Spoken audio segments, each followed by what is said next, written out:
스루프타임즈 2022년 11월 22일자를 진행하도록 하겠습니다. 하단에 나와 있는 내용 참조해 주시고요. 내용이 좋았다고 생각하시면 구독, 좋아요 꼭 부탁드리겠습니다. 그리고 1.5 배속을 보시기 바랍니다. 한자리 모인 경제 원로들, 한국경제 중층 복합적 위기라는 제목으로 세계일보 안용성 기자의 뉴스 보도 내용입니다. 경제개발 5개년 계획 60주년 기념 간담회가 열린 모양인데요. 에너지, 인구 등 과제 산적 그렇게 진단을 하고 정부 노력 무엇보다 중요 조언, 추경호 민생안정 체질 개선 노력, 국민 96% 전문가 97% 경제 위기다.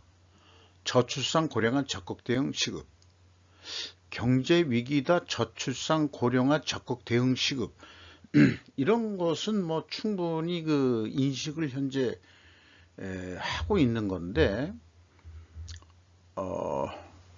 뭐 일반 꼭 원로들이 뭐 그 잘한다기보다는 뭐 정부 노력 무엇보다 중요 뭐 이런 것들은 조금 그 요즘에 그 생각이 피부에 와닿질 않습니다. 우리나라가 그 경제개발 5개년 계획을 그 박정희 정권 때부터 그걸 해 온 건데, 민주국가에서 경제계획을 어떻게 그렇게 할 수 있는 거냐, 그건 좀 반강제적인 건데, 그렇지만 현실적으로 그것 때문에 우리나라 경제가 발전한 것은 맞는 거거든요.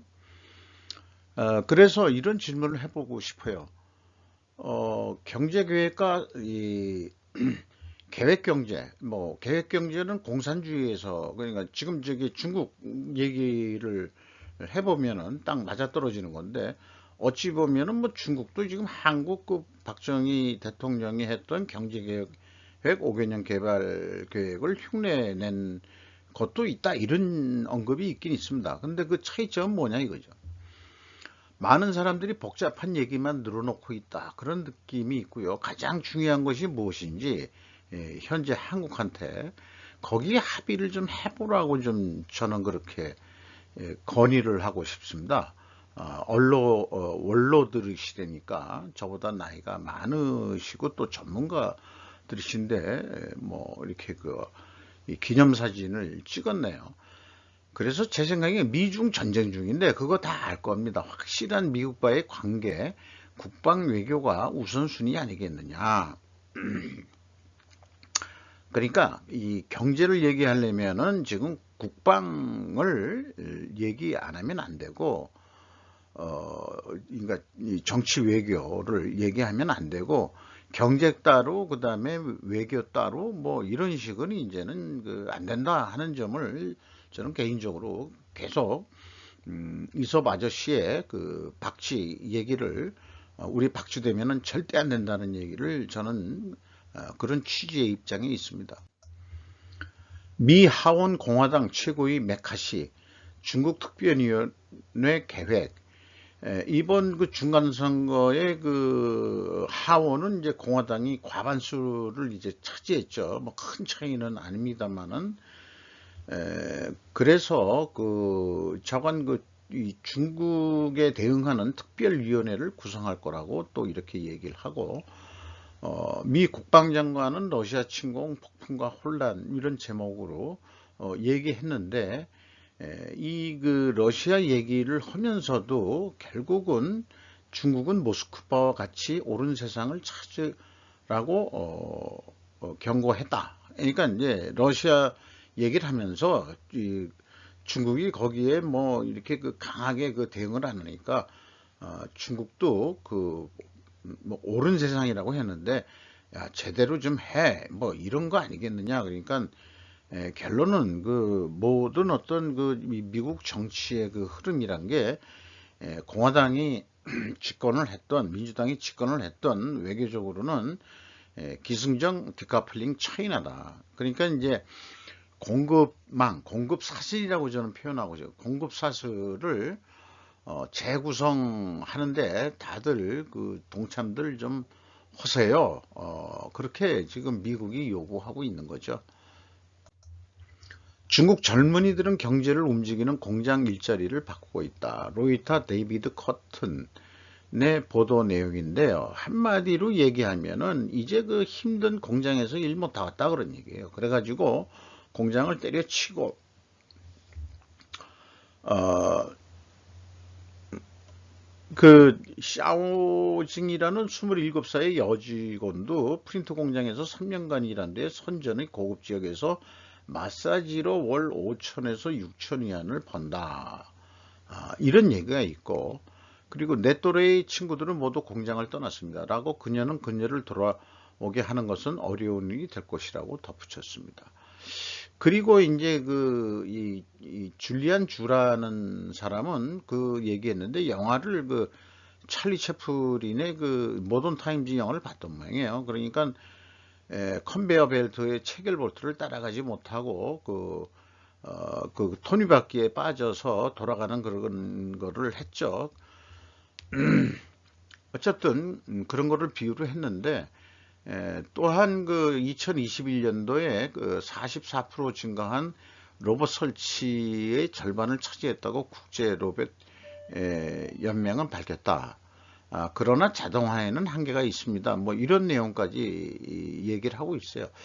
이걸 봐가지고는 이제 이 젊은이들이 3D 같은 데서는 일을 안 하겠다. 중국도 좀 더 편하고 쉽게 럭셔리하게 돈을 좀 벌고 살고 싶다. 그런 얘기 같아요. 그래서 이것도 한국의 뒤를 따라오고 있는 중국이다.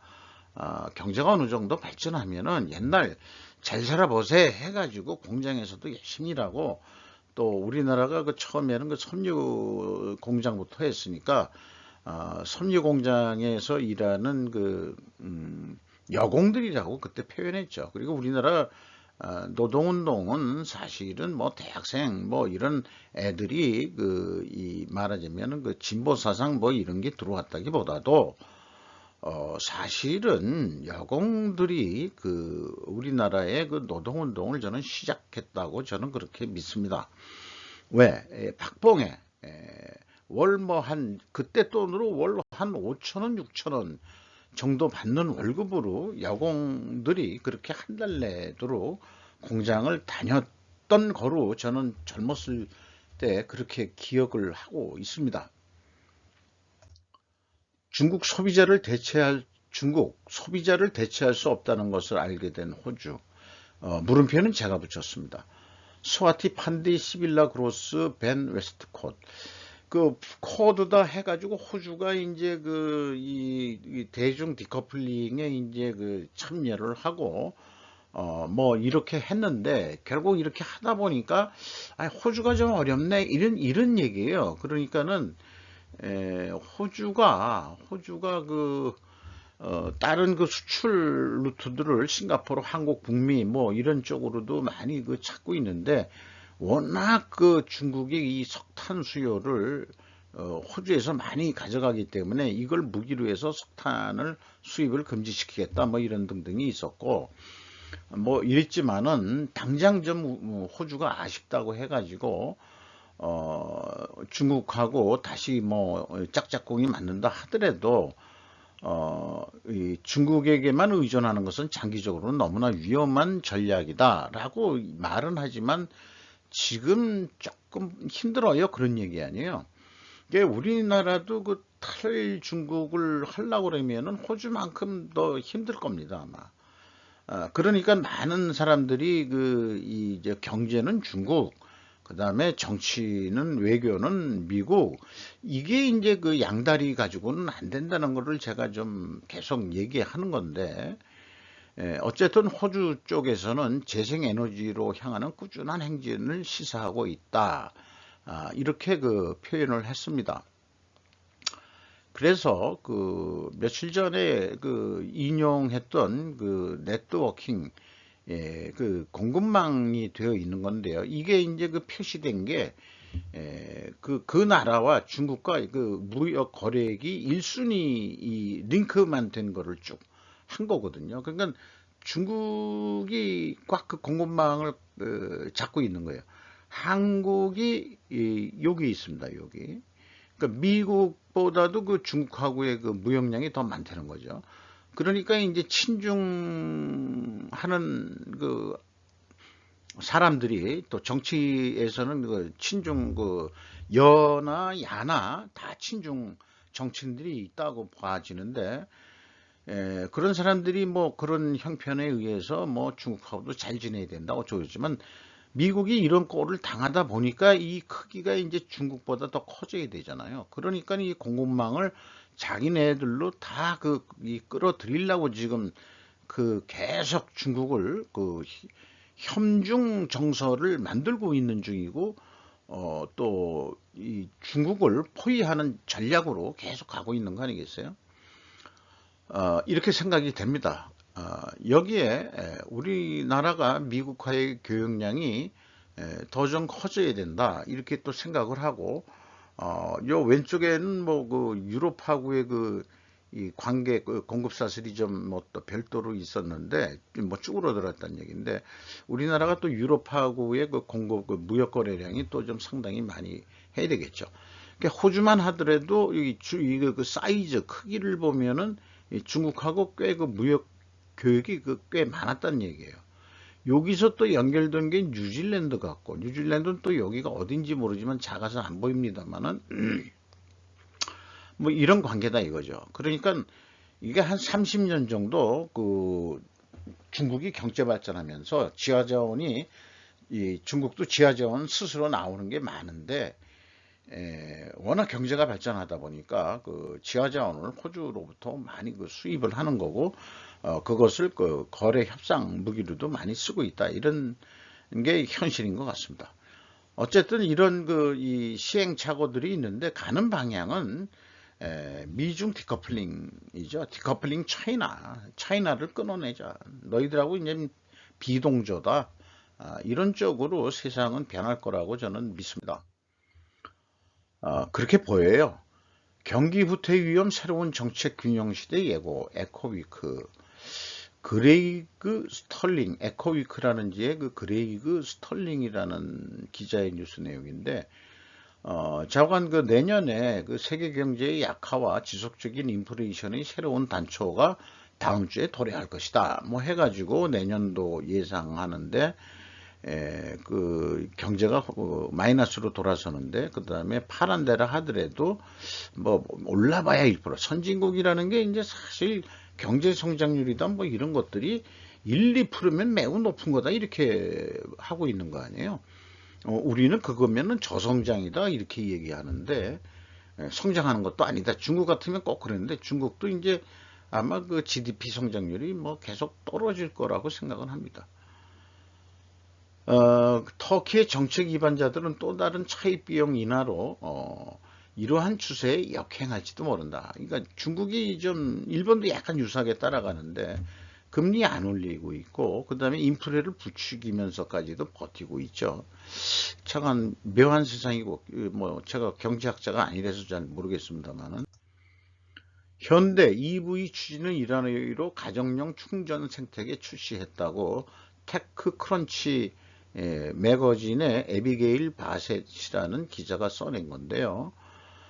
자꾸 가정에서 충전할 수 있게 해준다. 그래서 그게 그 일렉트리컴이라는 그 회사가 있는데, 그 이 파트너십을 발표해 가지고 전기차 좀 많이 사세요. 그리고 가정에다가 이런 거 하나 설치하시면은 그냥 가정에서 다 충전해서 쓸 수 있어요, 해가지고 이제 이 현대차가 그 이 미국의 판매 전략을 어, 생존하기 위해서 현대차가 그렇게 지금 노력하고 있다는 뉴스가 나왔네요. 도코모, 한국 SK텔레콤과 기술협력에, 일본식의 그 번역할 때는 꼭 이렇게 나오더라고요. 기본 합의 오리지널 영상 콘텐츠와 메타버스 관련 서비스를 검토. IT 메디아 모바일이라는 그런 잡지인가 무슨 언론 매체인데, 어쨌든 SK텔레콤하고 NTT 도코모가 기술 협력을 해서 잘해보자. 한일 회담도 뭐 좀 어느 정도 됐고, 서로 그 방문해서 된 건 아니고 좀 뭐 저기 인도네시아 발리에서 뭐 한 거지만은 어쨌거나 한일 협력이 이렇게 그 추진돼 가고 있고 그런 거에 대해서는 저는 고무적이라고 생각을 합니다. 그리고 저 일본 뉴스 쪽에 보면은 이런 표현하는 이런 기사를 낼 수 있는 그 일본식의 그 어떤 그 뭐랄까요 그 마음가짐 자세 이런 것들이 대단하다 이렇게 봅니다. 우리나라 그 중국 눈치 보냐고 이런 뉴스 절대 못 낼 겁니다. 아마 이 친중 아새끼들 때문에 여야 야나 그런 것도 많고 언론기관에도 그렇고. 근데 이제 일본 니폰 방송에서 시진핑 국가주석은 중국 공산당 내에서 미움을 받고 있다. 그 이유는 배은망덕하니까 전문가의 해설이었다. 후진타오 전 그 서기가 이제 이제 쫓겨나는 장면 아니에요. 3년임 그 발표하기 전에 참 노인네가 돼가지고 참 아마 그 개인 인생에서도 어떤 그 자리에 왕따 당하는 거 젊은 애들도 왕따 당하면은 참 그렇게 서러운데 이 노인네가 얼마나 그 서러웠을까. 야, 옛날에 내가 다 너 새끼 키워줬는데 너 이럴 거야? 뭐 지금 그런 거 아니에요. 배은망덕한 거예요.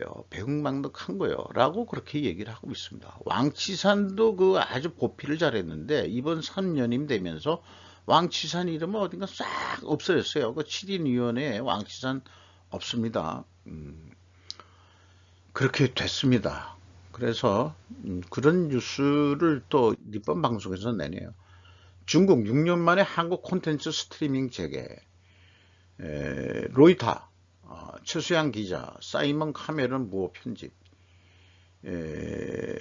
이게 무슨 또 그 뭐 자관 이런 게 이제 그 혐한 이런 것 때문에 그 우리는 사드 배치 이후로 그렇게 됐는데 그 뭐 인도네시아 발리에서 뭐 그 잠깐 그 영상회담 했다고 제스처의 타이밍이라는 표현이 좀 멋있네요.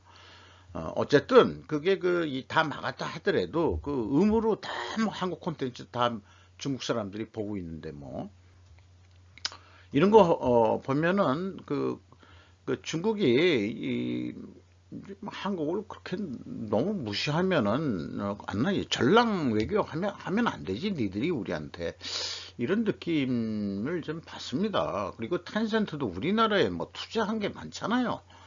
그래가지고 친중 애들이 또 많이 생긴 것도 있는 건 있겠지만 다시 재개하는데 뭐 하필이면 또 홍상수의 영화 강가의 호텔을 배급하기 시작했다고 그들은 말했다 그러네요. 어쨌든 다시 그 한국 콘텐츠가 들어가니까 대장금이 인기를 얻었을 때처럼 근데 뭐 마침 유튜브에서는 이 젓가락 TV라고 젊으신 분이 하는 것 같은데 다양한 국가를 경험한 중국인이 해외에서 본 한국 문화 해가지고 아주 그 한국을 아주 좋게 얘기해주는 내용들을 쫙 그 인터뷰한 내용들을 쭉 이렇게 했어요.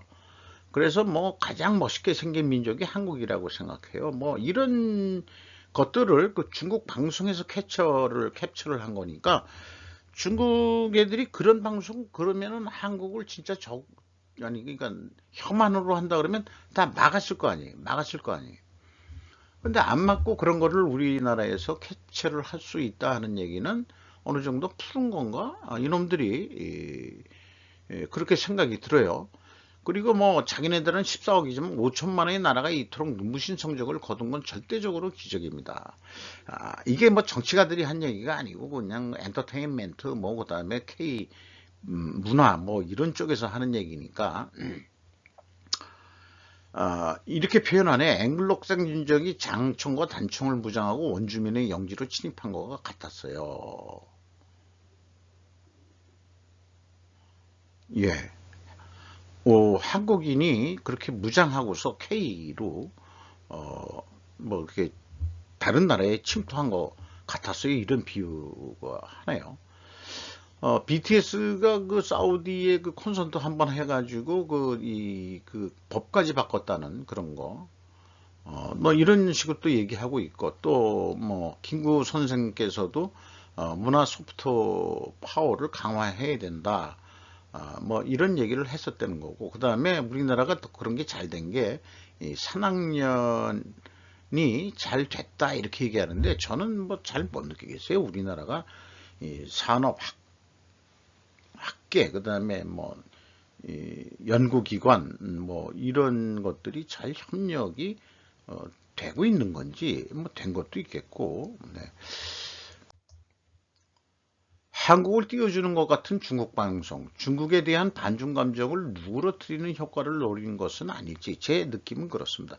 그런 것을 그쪽에서 막 한국을 띄워줬다고 해서 여과 없이 그냥 무조건 옮기는 것도 과연 바람직한 것인지 잘 모르겠습니다.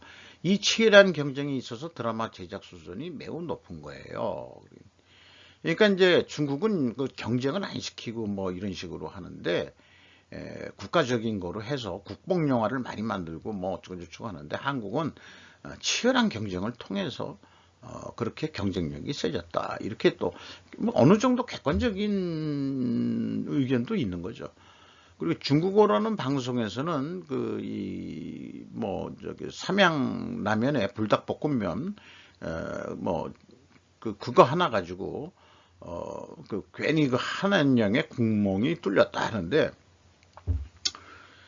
라면 하나 정도는 우습게 보겠죠. 중국에서 그런 거 띄운다고 그냥 또 옮기는 것도 좀 이 속된 말로 거시기 한 거 아닙니까? 그 이제 중국에 우리나라가 물건이 들어가고 뭐 하는 것은 뭐 불닭볶음면 그거 가지고 그 뭐 얘기 다른 걸 가지고 얘기를 좀 해야 되지 않을까 싶어요.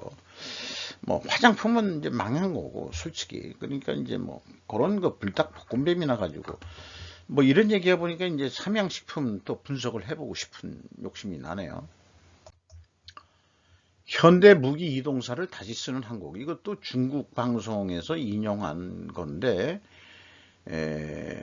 자관 어쨌든 중국이 폴란드에 그 무기 수출한 거에 대해서 배가 아픈 내용이면서도 객관적으로 뭐 한국이 왜 이렇게까지 그 수출을 하게 됐느냐 뭐 이런 얘기 같은데, 어떻게 생각하면 이제 남북한 대치 상황 때문에 우리는 그 자주방해서 방위 산업을 안 키울 수밖에 없었고, 또 항상 훈련을 해야 되니까 훈련 없는 그 이 군대는 필요가 없는 거죠. 그러니까 문재인 정권 때 훈련 안 한 것은 군인이기를 포기했던 거라고 생각하는데, 돈이 들더라도 포탄을 쏘는 연습도 계속하고 비행기도 날리고 그러면서 돈을 써가면서 그 예행 연습을 훈련을 해야 그 다음에 전투력이 살아나는 거니까, 어쨌든 그 6.25 때 그 저기 중공군이 참전을 안 했다가 우리나라 통일이 돼 있었을 거예요 아마. 근데 중국 때문에 우리나라가 그 남북한 계속 그 70년 동안 지금 휴전 상태에서 실질적으로 전쟁 상태에 있게 만든 장본인은 바로 중국 아니에요. 근데 이제 그 뭐 걔네들이 문호개발 한다고 해서 노태우 정권 때 뭐 국교 해가지고 결국은 뭐 우리나라도 돈을 벌긴 벌었습니다만은, 이제 그 시기는 다 됐다. 이제 적당히 해라, 이제 그만해라, 많이 묻었다 아이가, 이런 얘기로 그 할 수 있겠어요. 그래서 중국에서 뭐 우리나라 이렇게 띄우는 방송이 나온다 하더라도 그것도 국뽕 같은 방송으로 그렇게 하지 마시고, 우리나라가 기업들이 납기 달성률을 잘 지키려고 어떤 생산 관리라든지 이런 면에 대한 어떤 경쟁력이 또 있다, 이런 걸 좀 취재를 하든지 이런 걸 좀 해야 되는데, 조금 너무 국뽕 같은 방송이 이런 게 있다 하는 것도 좀 뭐 그래도 뭐 보고는 지나가야 될 것 같아서, 트럼프의 또 다른 모습이라고 해서 연속해서 뭐 하는데, 기승전 로스차일드로 결론을 맺는 몽로 메이슨이라는 방송도 저도 가끔 봅니다. 유튜브가 아니고 네이버 TV에서 하고 있는데, 영국에 그 있는 그 로버트 맥스웰이라는 사람이 있었는데 이렇게 생기신 모양이에요. 근데 원래는 체코슬라비아 출신이라고 그러는데, 좌우간 뭐 그 냉전 시대 때 큰 역할을 해서 돈도 벌고 했는데, 냉전이 끝나면서 결국은 3개월 후에 사망했는데, 어쨌든 그 이 뭐 이스라엘 모사드 쪽이 이 죽인 거 아니냐 하는 그런 게 얘기가 있답니다. 헨리 키신저하고 또 뭐 여기에 무슨 네덜란드 그 카톨릭 인민당 대표, 그다음에 여기 뭐 무슨 회데커인가 뭐 그 유명했던 무슨 의장 뭐 그다음에 이런 식의 같이 이렇게 동석하는 1989년인데 글로벌 에코노믹 패널인 암스테르담에서 열린 그때 참석할 정도니까 매우 그 입지전적인 인물이었던데, 냉전 시대에 그 동서를 왔다 갔다 하면서 뭐 그 사업을 했던 사람인 것 같습니다. 근데 어쨌거나 죽었다는 거예요. 그러니까 이 그 부부의 그 의견은 이제 그 필요 가치가 없어지니까 죽인 거다, 그렇게 얘기를 하는 거예요.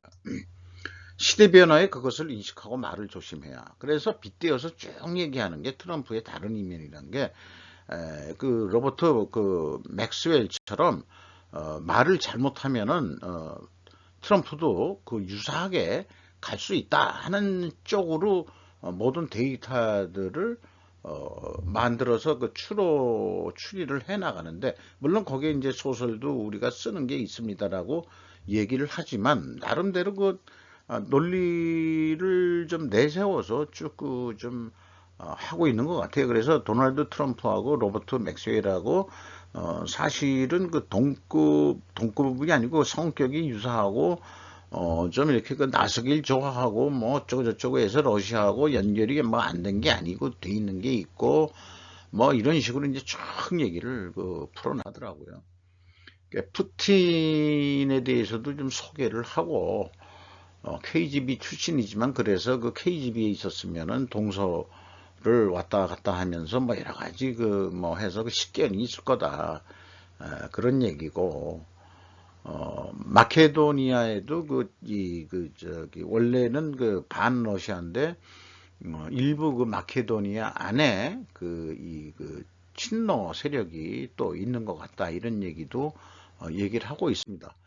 그리고 그 트럼프 그 전 대통령이 2024년에 또 출마를 했는데, 미국 내에서 이 젊은 이 누구죠? 지금 디센티스 플로리다 주지사, 이 사람에 대한 이 대립 관계를 또 얘기를 했는데, 나이도 그 2010년 먹어서 또 해야 되느냐 뭐 이런 쪽으로 좀 몰고 가고, 공화당 내에서도 그 신선한 주자가 좀 나와야 되지 않느냐, 이런 쪽의 견해를 밝히는 방송이었던 것 같습니다. 대만 TSMC 창업자 미 애리조나 공장에서 3나노칩도 생산할 것. 조선비즈 이용성 기자의 내용인데요. 뭐 그 세계 뉴스에도 많이 나왔던 얘기입니다만은, 어쨌든 TSMC가 그 일본 그 큐슈 그 구마모토 현 쪽에도 이 모르죠, 파운드리 공장, 또 한일 아니 대만하고 일본하고 합작해서 생산하고 있고, TSMC도 그 지금 미국 애리조나주에 가서 또 뭘 하고 있고, 우리나라도 뭐 일부 짓고 있는 게 있습니다만은, 좌우간 이거하고 연결해서 생각해 볼 수 있는 게, 뉴스들의 단면 하나하나만이 아니고, 이거를 연결해 보면은, 투자의 규제 앨런 버핏이 삼성전자 아닌 TSMC 샀다라고 한경 뉴스가 나왔었거든요. 41달러어치를 샀대는데,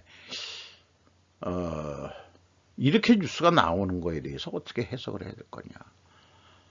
그럼 제가 그냥 검색이나 이걸 못 해봤어요. 해봤는데, TSMC는 일본과 미국의 공장을 궁극적으로 옮기려는 것인가. 자꾸 중국이 쳐들어온다니까. TSMC가 떠나면 중국은 대만을 그래도 점령할 것인가. TSMC 외국인 지분율 중 웨런 버핏 지분율은 얼마나 될까? 41억 달러 사가지고 그 주식 소유 비율이 얼마나 될지 제가 궁금해요. 삼성전자의 외국인 지분율은 오늘 현재 보면은 49.9%입니다. 50% 좀 넘었다가 다시 요 왔다 갔다 하거든요. 이게 삼성전자는 이미 우리나라 거 아니라고 보시면 될 것 같고, 워렌 버핏이나 뭐 또 다른 데서도 TSMC를 또 이렇게 산다 그러면 삼성전자와 같은 꼴이 될 확률이 있지 않겠느냐, 이런 생각이 있는 거고요. 어쨌든 수틀리면은 최대 주주가 야, 저기 미국으로 공장 본거지를 옮기라고, 이렇게 되면은 안 갈 수 없는 거 아니에요? 네. 그러니까 미국이 이제 공급망을 다 다시 끌어들이는 거예요. 자기네 나라로. 이제 싸게 물건 샀다가 이제는 싸게 안 사고, 이제 물건 비싸질 수밖에 없어. 우리 인건비 비싸잖아. 뭐 물론 이제 이 저렴한 외국인 이민들도 많이 받으니까, 그러니까 이제 사회 등급이 있고, 그 다음에 이제 3대 일을 하는 사람들이 있고, 유색인종들이 그런 걸 하게 하고, 백인들은 좀 럭셔리한 인데서 일을 하게 될지, 뭐 딱이나 그렇진 않겠죠. 뭐 뛰어난 사람들도 있고, 그러니까 딱이나 이제 거긴 계급사회가 아니니까, 미국은 그래도 그렇게까지는 아직 생각을 안 하지만, 사회적으로는 좀 나눠지는 것도 어차피 있는 거 현실 아니에요? 이렇게 되다 보니까, 이거를 봐가지고는 좀 뭐 시사하는 바가 지금 있다, 이렇게 봐집니다. 월드컵 우승 후보를 뒤집은 방글라데시 듀오 한국 국기 개양. 이 사람이 한국에 와서 15년 동안 일해가지고 돈 좀 벌어가지고 완전히 친한 충성파가 됐다는 얘기예요. 그래가지고 이번에 월드컵 하는데 원래 화학자인 모양이에요. 아부 코시루. 방글라데시에서 화학을 배워가지고 어디 할 일이 뭐 없었는데 한국에 와가지고 아마 중소기업 같은데 한일이 뭐냐면은 중고 단말기, 단말기와 다른 소비재에서 부품을 긁어서 금을 녹여 재판매하는 일을 했다. 그러니까 이제 귀금속을 추출해내는 그런 업종에서 일을 화학자니까 그런 거를 잘 했던 모양이죠. 그래가지고 돈 좀 벌어가지고 자기가 방글라데시에서 중산층 이상으로 살게 돼가지고 태극기 뭐 이렇게 계속 3.5km를 연결을 했대는데 이게 한 5천 달러 들었답니다. 방글라데시 돈으로 5천 달러면 매우 큰 돈인 것 같아요. 그래서 한국을 이렇게 그냥 응원한다. 우리는 뭐 자관, 이 사람이 이 아부 코시르라는 사람인데 AF 샘 자한이라는 기자인데 아무래도 이게 글쎄요, 뭐 한국 기자 이름 같지는 않지만은 어쨌든 남편은 15년 동안 일하면서 이제 가끔 저기 부인은 저기 한국에 가본 적이 없지만 한국 얘기를 와서 하면은 한국의 문화, 규율, 아름다움에 대해서 계속 얘기를 했다는 거죠. 집에 돌아올 때마다. 저는 그 얘기를 정말 좋았어요. 한국을 꼭 가보고 싶은 곳이라고 말했다. 아내, 사비나라는 아내는 한국을 그래서 아직 한 번도 못 가봤는데, 저건 이런 한국의 말하자면 충성이라는 용어까지 나올 정도로 이 친한적인 이런 분들이, 그러니까 우리나라에 들어와서 일한 외국인들한테 우리가 인격적인 대우, 인권을 저거 해주고 그 다음에 최저 생계비 이상의 임금을 주면서 너무 인권주의 처음에 한다 뭐 이런 얘기 많이 나왔죠. 우리 남한 내에서도 뭐 사실 잘못된 것도 있고, 그 다음에 이제 뭐 베트남이나 뭐 이런 데 들어와서 애새끼들, 중국 동포 애새끼들도 조폭 같이 그렇게 나쁘게 형성되는 그런 것도 있고, 뭐 많이 있습니다만은, 저건 방글라데시에서 와서 한국에 와가지고, 우즈베키스탄 사람들도 한국 와서 돈 벌어가서 우즈베키스탄에서는 좀 잘 사는 그런 거로 산다. 그러니까 매우 듣기 좋은 얘기인 것 같습니다. 이상 조금 길었습니다만은 슬프 타임즈 22일자 시간을 마치도록 하겠습니다.